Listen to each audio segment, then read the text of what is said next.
हम तो मुंह में थे ना।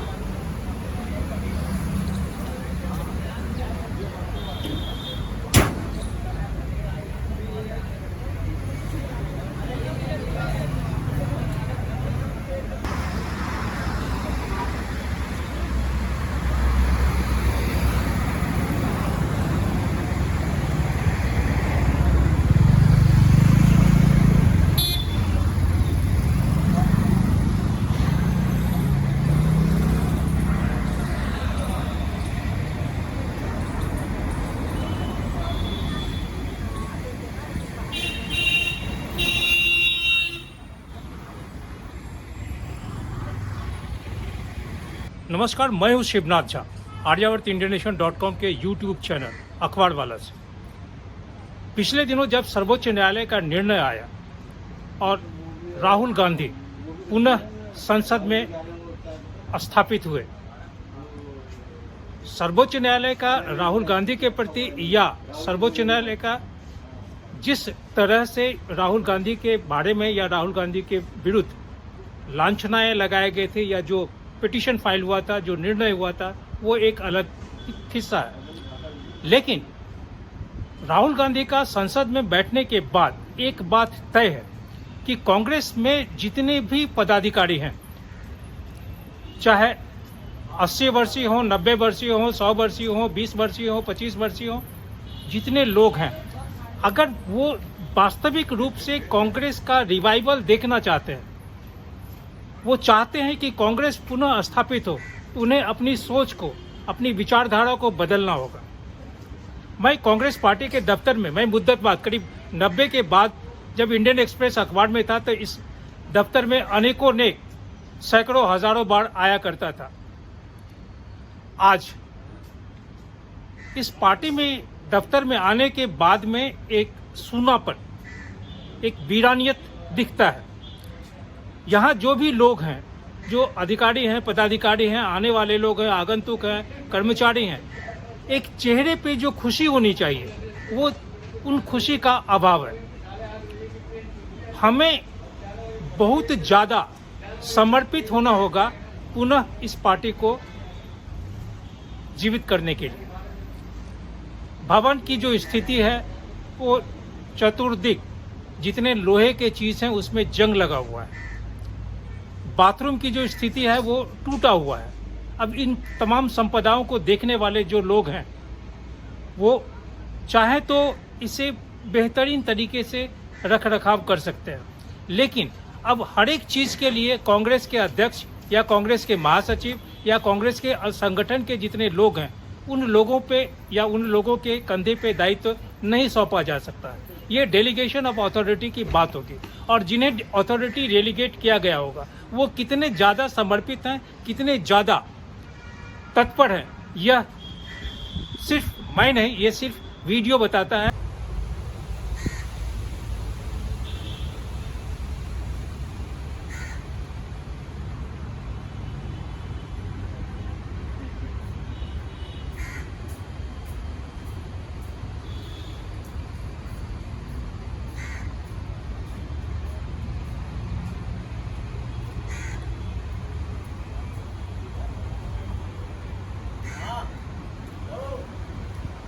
जहां तक सर्वोच्च न्यायालय के निर्णय का सवाल है, यह बात सर्वोच्च न्यायालय इस बात को महसूस किया है, माना है अपने निर्णय में भी, कि जिस तरह से पिटीशन फाइल किया गया या लोअर जुडिशरी के जो अधिकारी थे, जो जज थे, जिस तरह से उन्होंने जजमेंट दिया, जिस तरह से उन्होंने पनिशमेंट दिया, यह बहुत जल्दीबाजी में लिया गया था। और जल्दीबाजी के साथ साथ ऐसा भी लगता था कि ये बायस्ड होकर लिया गया है। मुझे बायस शब्द इस्तेमाल करना चाहिए या नहीं करना चाहिए, ये सब जुडिस मैटर है या क्या, ये निर्णय बाद में। लेकिन एक बात तो पक्का है कि सर्वोच्च न्यायालय का निर्णय या सर्वोच्च न्यायालय के 3 जज बेंच, सर्वोच्च न्यायालय के मुख्य न्यायाधीश जिनका निर्णय इस मसले पे आया, वो बहुत ज़्यादा विचारणीय है।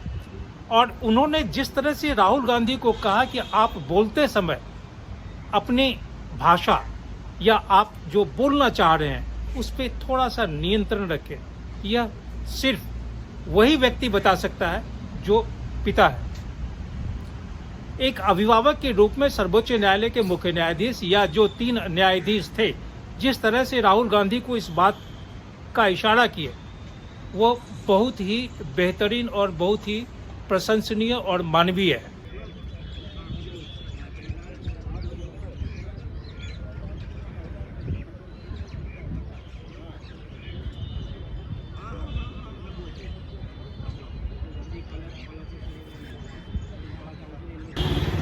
मैं कोई समीक्षक नहीं हूँ, मैं कोई आलोचक नहीं हूँ, मैं एक छोटा सा एक संवाददाता, एक रिपोर्टर हूँ। और एक रिपोर्टर होने के नाते हमारी जो सोच है, जो पिछले 90 के दशक से यहाँ मैं आता था जब मैं इंडियन एक्सप्रेस अखबार में था, और आज 2023 पिछले 33 वर्षों में इस भवन को देखा हूँ, इसकी शान शौकत को देखा हूँ, इसमें भव्यता को देखा हूँ, इसकी चमक को देखा हूँ।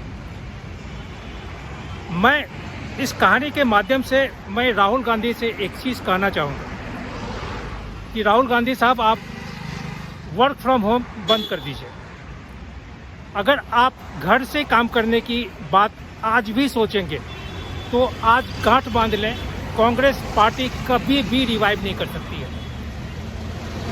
अगर आपको लोग बोलते हैं तो शायद आपको बड़गला रहे हैं, आपको झूठ बोल रहे हैं। इसका वजह यह है कि मैं पिछले करीब 1.5 घंटे से कांग्रेस दफ्तर में चतुर्दिक घूम रहा हूँ। यहाँ जो भी अधिकारी हैं, पदाधिकारी हैं, उनकी जो भंगिमा है, उनकी जो भाषा है, शारीरिक भाषा, उसको देख के पार्टी के प्रति जो एक डेडिकेशन होना चाहिए वो नहीं है। देखने के बाद में जो पार्टी के प्रति या समर्पण होना चाहिए वो नहीं है। क्योंकि यहाँ जितने भी अभी अगर सुबह के 11:15 बजे हैं और आज पार्टी की स्थिति पूरे भारतवर्ष में जितनी कमज़ोर है, उस कमज़ोर को सबल बनाने के लिए अगर इस दफ्तर में जितने भी अधिकारी पदाधिकारी के कार्यालय हैं, सभी में ताला बंद है। सभी, चाहे मुकुल वासनिक हो, चाहे शैलजा हो, चाहे जितने भी लोग हैं, चाहे अनवर साहब, हर एक दफ्तर में ताला बंद है, हर एक दफ्तर बंद है, यानी सभी लोग घर पे हैं। पार्टी की जो स्थिति है, उस पार्टी की स्थिति को सबल बनाने के लिए आगामी चुनाव को मद्देनजर रखते हुए यहाँ हर एक व्यक्ति को, चाहे वो छोटे कर्मचारी हों, चाहे छोटे पदाधिकारी हों, चाहे छोटे कार्यकर्ता हों, चाहे आप हो, हर एक को एक अलग तरीके से डेडिकेट होना होगा, अपना डेडिकेशन। यहाँ तो मीडिया कक्ष में लोग समोसा खा रहे हैं, मीडिया कक्ष में बैठ के चाय पी रहे हैं, मीडिया कक्ष में बैठ के गुफ्तगू कर रहे हैं, जबकि मीडिया के कक्ष में बैठे लोगों को चाहिए कि इतना ज़्यादा एग्रेसिव, ऐसा नहीं है। अब ऐसा मैं नहीं कहूँगा कि कांग्रेस पार्टी में एग्रेसिव जो होना चाहिए पार्टी के प्रति वो है अथवा नहीं है, देखने से नहीं लगता। देखने से एकदम लगता है जैसे शांत पड़ा हुआ पार्टी है। इसलिए मैं आपसे ज़रूर दरखास्त करूंगा, निवेदन करूंगा कि आप दफ्तर आया करें। कांग्रेस पार्टी के इस दफ्तर में, जहां कांग्रेस के इस पार्टी के दफ्तर के बनने के बाद से या पार्टी के जितने भी अध्यक्ष या पदाधिकारी बड़े बड़े हुए, वो इस दफ्तर में आते थे। मैं बहुतों को यहाँ देखा हूँ, मैं बहुतों को कवर किया हूँ पिछले 35 वर्षों में, लेकिन आज यहाँ बहुत ही शांति नहीं कहेंगे, एक अजब टाइप की खामोशी है। और उस खामोशी में यह निर्णय करना कि जो लोग यहाँ हैं, जो लोग कांग्रेस के प्रति अपना समर्पण दिखा दे रहे हैं, वो वास्तव में कांग्रेसी हैं अथवा नहीं है।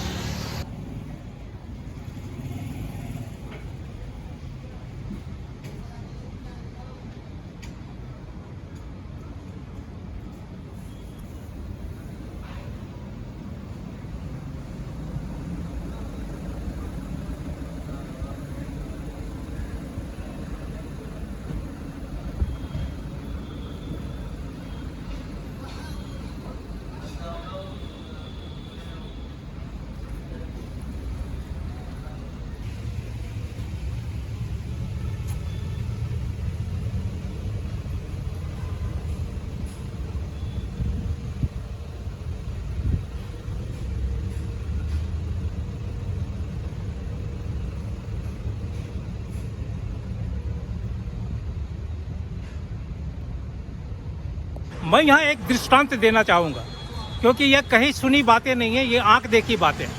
मैं उन दिनों पटना के इंडियन नेशन अखबार, यह अखबार दरभंगा के महाराजा डॉक्टर सर कामेश्वर सिंह का अखबार था, इंडियन नेशन आर्यावर्त।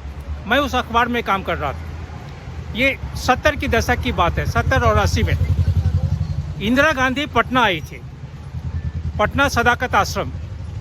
पटना के गांधी मैदान से, जहाँ स्टेट बैंक ऑफ इंडिया है, वहाँ पे बैरिकेड लगा हुआ था।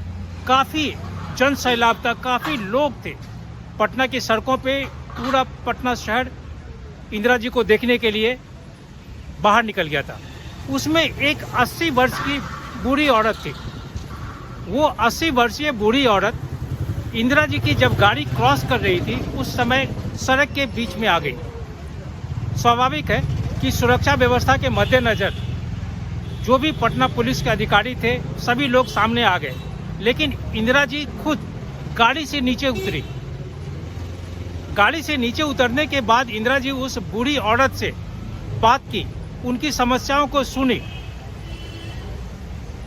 पूरे सड़क पे जितने लोग थे, लाखों लोग, सबों ने तालियों की गड़गड़ाहट से इंदिरा गांधी का अभिनंदन किया।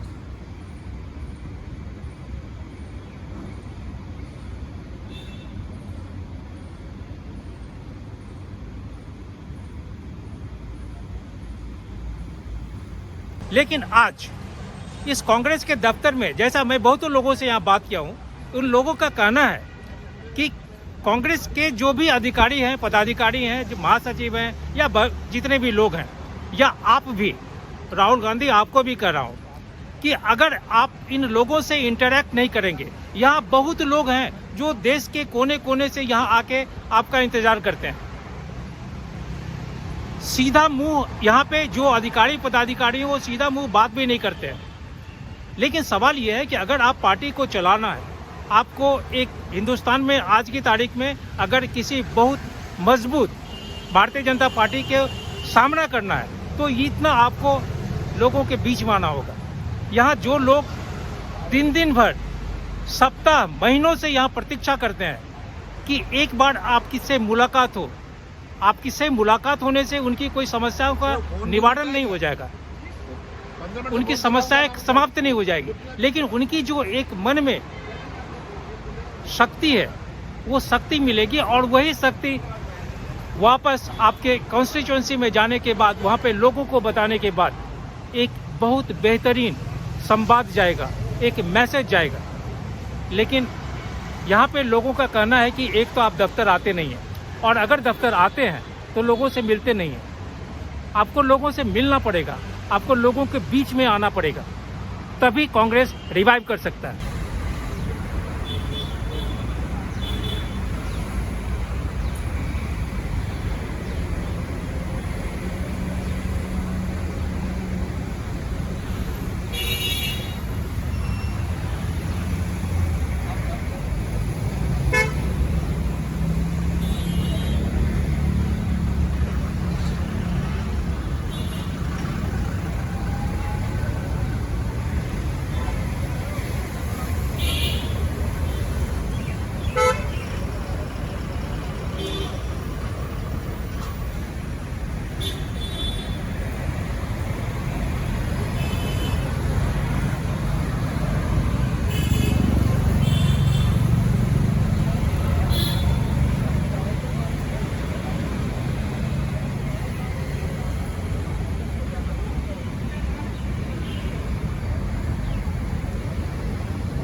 बसाक साहब, आप अभी एशियन एज अखबार के चीफ ऑफ ब्यूरो हैं, और जहाँ तक मैं जानता हूँ कि आप हिंदुस्तान के बेहतरीन अखबार टेलीग्राफ के जब शुरू हुआ था उस ज़माने से हैं।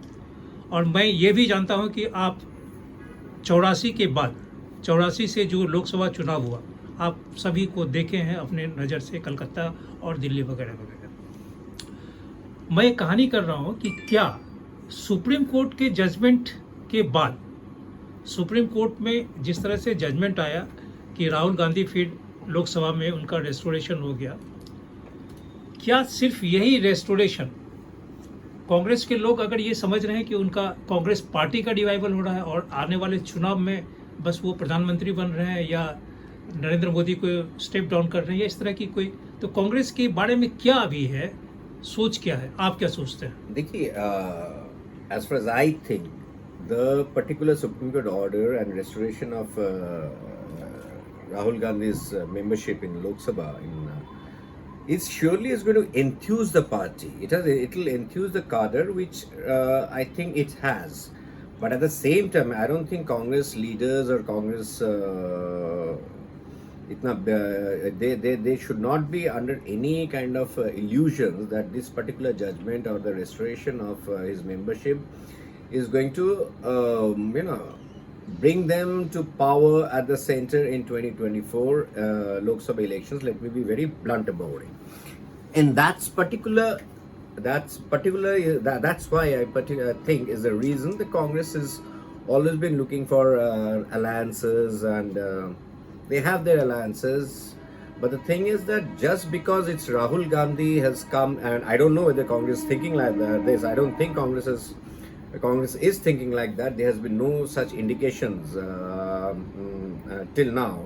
But I don't think the Rahul Gandhi's restoration of the membership is going to boost Congress's chances at the center, at the elections, at the 2024 general elections. But at the same time, let's see. I mean, the chances of India, particularly Congress, might improve if the Congress, does well in the forthcoming assembly elections, which are Madhya Pradesh, Chhattisgarh, Rajasthan, talking of the big states and all that. These three particular states in the heartland. Let me put it this way.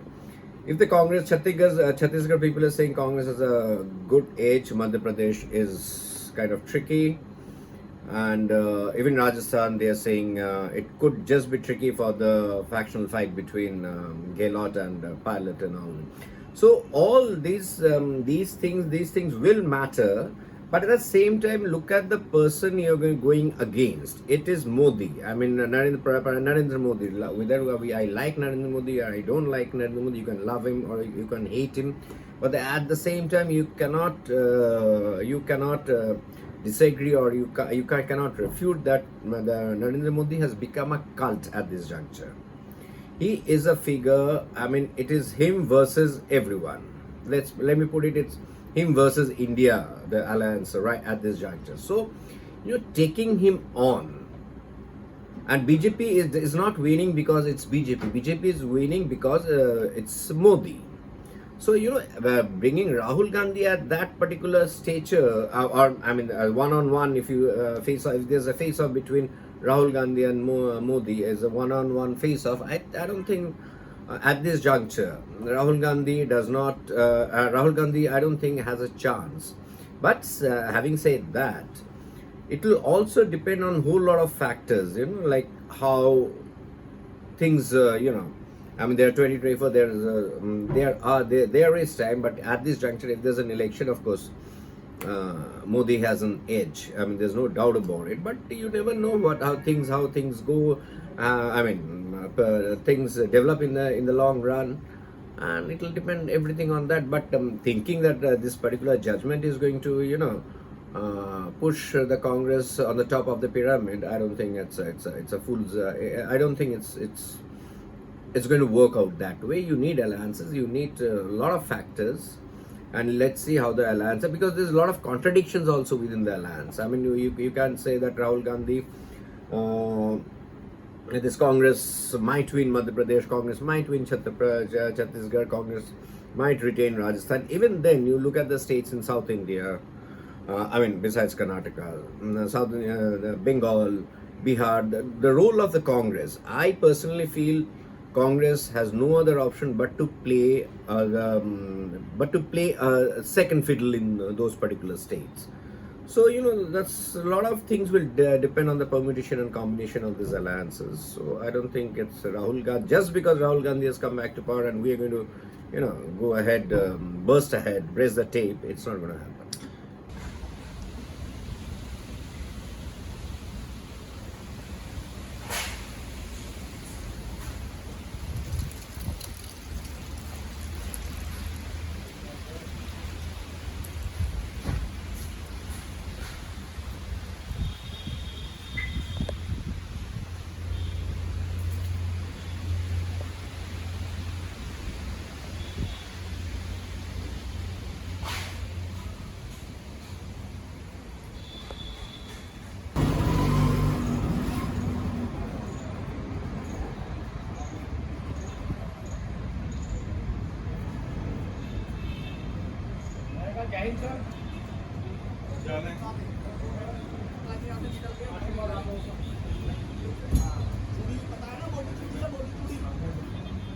मिलने और नहीं मिलने की बात ये मैं भी कर रहा हूँ, और यहाँ इस पार्टी के दफ्तर के आसपास बहुत सारे लोग ऐसे हैं जिनसे आगंतुक जो बाहर से लोग आते हैं, भारत के विभिन्न कोनों से, अपने कांग्रेस के जो आला अधिकारी हैं, अध्यक्ष हैं, उपाध्यक्ष हैं, उन लोगों से मिलने के लिए। तो इस दफ्तर के चतुर्दिक जो लोग सब हैं, जिनसे बहुत विश्वास के साथ लोग पूछते हैं, तो उनका जवाब ये होता है कि राहुल गांधी ही नहीं, कांग्रेस के जितने भी आला अधिकारी हैं, जिन जिन लोगों का अंदर कार्यालय में नेम प्लेट लिखा हुआ है, वो भी प्रत्यक्ष रूप से उन लोगों से नहीं मिलते हैं। अब सवाल ये है कि अगर लोगों से नहीं मिलेंगे तो आपकी बात लोगों तक पहुंचेगी कैसे?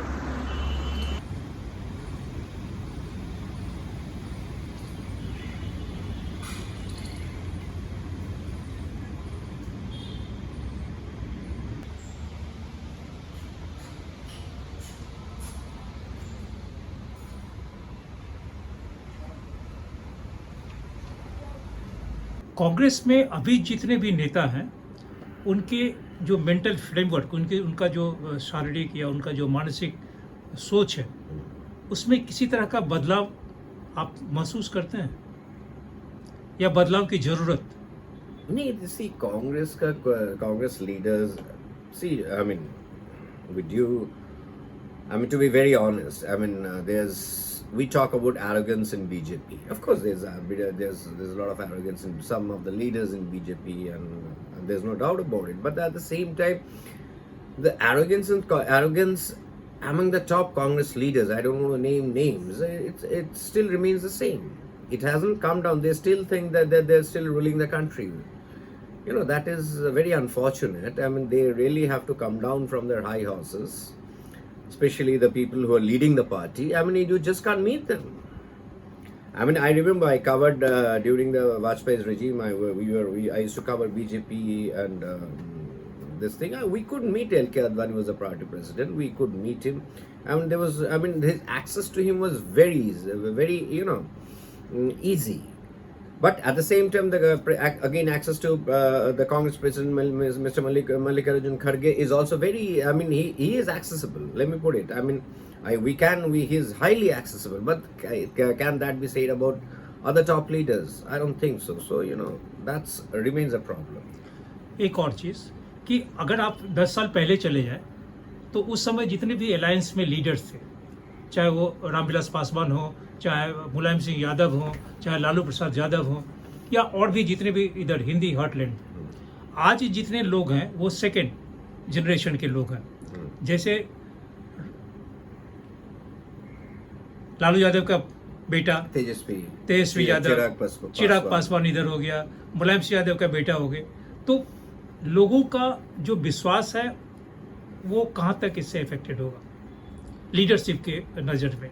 नहीं समझा, नहीं मैं विश्वास क्या विश्वास मतलब कि जो चीज़ मुलायम सिंह यादव के साथ में था, अलायंस की अगर बात करेंगे, तो कांग्रेस में राहुल गांधी का, तेजस्वी यादव या अखिलेश यादव या चिराग पासवान, तो नहीं, देखिए, I mean with due respect to all this leaders' sons, say Akhilesh Yadav, Chirag Paswan, Tejasvi Yadav, they are doing their bit, but then उनके जो पिताजी थे, like Ramvilas Paswan, Mulayam Singh Yadav, Lalu Prasad Yadav, they were giants. They were giants in their field, like as they say, Lalu used to say, if I am not kya, jab tak samosa mein aloo rahega, Lalu tera naam rahega. It's true actually, if you look at that, I mean, even like Mulayam Singh Yadav's MY combination was so powerful. So was Lalu's, but they were different leaders. And Ramvilas Paswan used to had won unka jo election results, if I'm not wrong, एक type Guinness Book of World Records में था उनका. So they were giants. उनके, I mean, I don't think it would be fair to compare their children with them. maybe in the long run, but they will reach somewhere. I mean, they'll touch their father's stature, politically speaking. But at this juncture, I don't think they can be compared to alliance जितना भी हो, जैसे मुलायम सिंह यादव अगर alliance में आता है या लालू यादव अगर alliance में आता था तब they were like what should I say, they had their own charisma, they were mass leaders. I mean, they were like that, they were लाल रामविलास पासवान, इनके नाम पे वोट आता था. अब Tejashwi Yadav I believe is doing very well in Bihar. He's really doing his उनका काफ़ी वो है, he's like his I believe so, he's doing very well. That last assembly elections, I suppose अगर कांग्रेस को इन्होंने इतना सीट्स नहीं दिया होता, they could have formed the government on their own. As same for Akhilesh and Chirag Paswan, I think has a long way to go compared to these two, Akhilesh and Tejaswini. But you know, it will be not fair at this juncture to compare them to Mulayam Singh Yadav and Lalu and Ramvilas Paswan.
Rajendra Sharma Sultanpur Kota.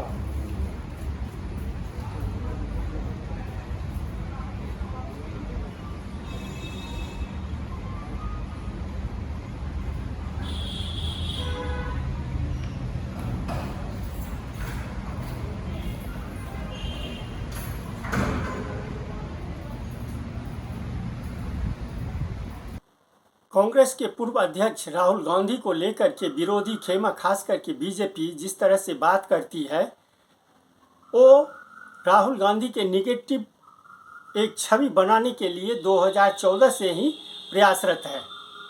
और उसमें उनका IT cell हो या फिर जो भी उनका RSS या ये कोई भी संगठन, विद्यार्थी परिषद हो, सब राहुल गांधी के पीछे पड़े रहते हैं.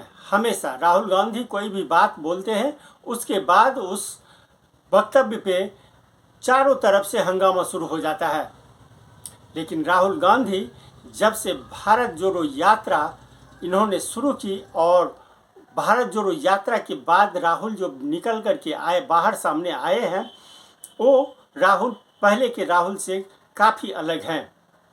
और बीजेपी इसीलिए भयभीत है कि राहुल गांधी जिस तरह से अपनी राजनीतिक परिपक्वता को दिखा रहे हैं, वह बेहद ही बीजेपी के लिए खतरनाक मोड़ है. राहुल गांधी, इसी कारण से राहुल गांधी की जो संसद सदस्यता गई, वो महज कुछ घंटों के अंदर में, कोर्ट के आदेश आने के महज कुछ घंटे के अंदर में ही समाप्त कर दी गई. लेकिन बीजेपी वाले को इतना ज़रूर समझना चाहिए कि राहुल गांधी को जितना वो अब एक्सपोज करने की कोशिश करते हैं, राहुल गांधी वो उतना मजबूत हो रहे हैं. राहुल गांधी जब से ये उनको 2 साल की सज़ा मिली और उनकी संसद सदस्यता गई और फिर सुप्रीम कोर्ट के द्वारा उनके सज़ा पर रोक लगाई गई, तो फिर राहुल गांधी का एक मजबूत चेहरा, एक मजबूत छवि लोगों के सामने में आनी शुरू हो गई. राहुल गांधी वो शख्स है जो बीजेपी के नेता को हर एक मोड़ पे वो कड़ी चुनौती देते रहते हैं। 2024 लोकसभा चुनाव में अब कुछ ही महीने बचे हैं, लेकिन राहुल गांधी की जो छवि है वो बेहद ही निखरती जा रही है। राहुल गांधी, माना जा रहा है कि राहुल गांधी 2024 का जो इलेक्शन होगा वो मोदी के लिए बहुत ही कठिन डगर होगा। अब उसमें कितनी सफलता राहुल गांधी को मिलती है और कितनी सफलता मोदी को मिलती है, ये तो चुनावी परिणाम ही बताएंगे। लेकिन जो राजनीतिक चक्रव्यूह अभी से राहुल गांधी रच रहे हैं वह बेहद चुनौतीपूर्ण होगा नरेंद्र मोदी के लिए, प्रधानमंत्री के लिए, बीजेपी के लिए। नादिरा की एक फिल्म में गाना गाई थी, मुड़ मुड़ के न देख मुड़ मुड़ के। हकीकत यह है कि आज कांग्रेस को या कांग्रेस के जितने भी कार्यकर्ता हैं उन तमाम लोगों को, लीडरान को, आला अधिकारी को, जो ये सोचते हैं कि कांग्रेस उनके बिना चल नहीं सकता, उन्हें अपने अंदर झांकना पड़ेगा। इसके अलावे उन्हें वो सभी चीज़ों को पुनः देखना होगा जिसके बल पे कांग्रेस आज़ादी के बाद से लेके 60 साल तक भारत के विभिन्न राज्यों में या केंद्र में सत्ता में रहे। आज जितने भी व्यक्ति हैं जो नए वोटर्स हैं वो आधुनिक हैं।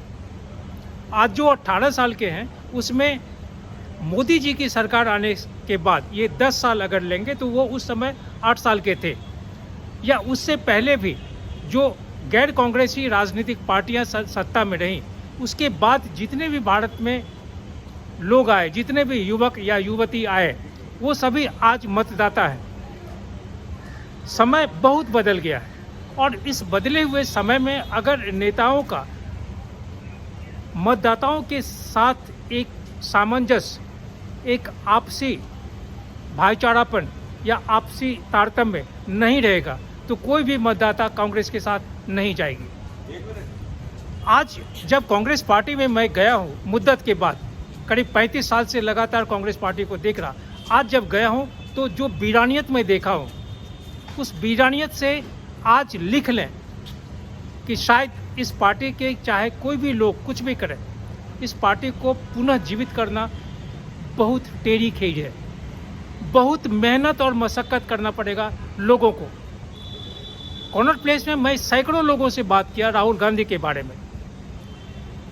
राहुल गांधी के बारे में आज भी लोगों के मन में सकारात्मक सोच नहीं है और इसका वजह है कांग्रेस के जो कार्यकर्ता हैं, कांग्रेस के जो लोग हैं, कांग्रेस के जो बुजुर्ग हैं उनका, क्योंकि उनका लोगों के साथ डायरेक्ट संबंध, जो प्रत्यक्ष संबंध है, वो संबंध नहीं रह सका।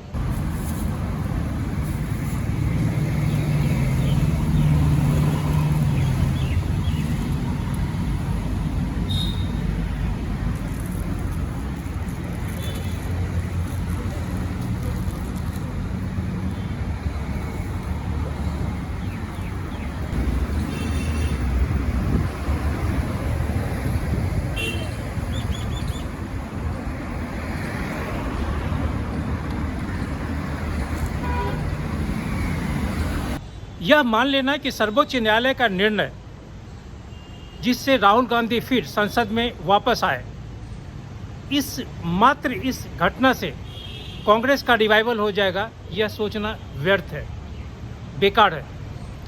राहुल गांधी को लोगों के बीच में तो आना ही होगा और संपूर्ण रूप से कांग्रेस के लोगों की, जो आज के लोग हैं, उन्हें अपनी मानसिकता को पूर्ण रूपेण बदलना होगा। समोसे वाली राजनीति और चाय वाली राजनीति से बाहर निकलकर लोगों के दुख दर्द को लोगों को समझना होगा। अगर लोग उनके बारे में नकारात्मक बात बोलते हैं तो उन्हें सुनना होगा, सुनने की शक्ति को बढ़ाना होगा, लेकिन सकारात्मक। अगर उस नकारात्मक बात को सुनकर वो रिएक्ट करेंगे, अगर उनकी सोच नकारात्मक हो जाएगी, लोगों में यह संवाद नकारात्मक जाएगा। इसलिए लोगों के बीच में आना बहुत ज़रूरी है। आप लोगों से मिलिए,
सरकार ने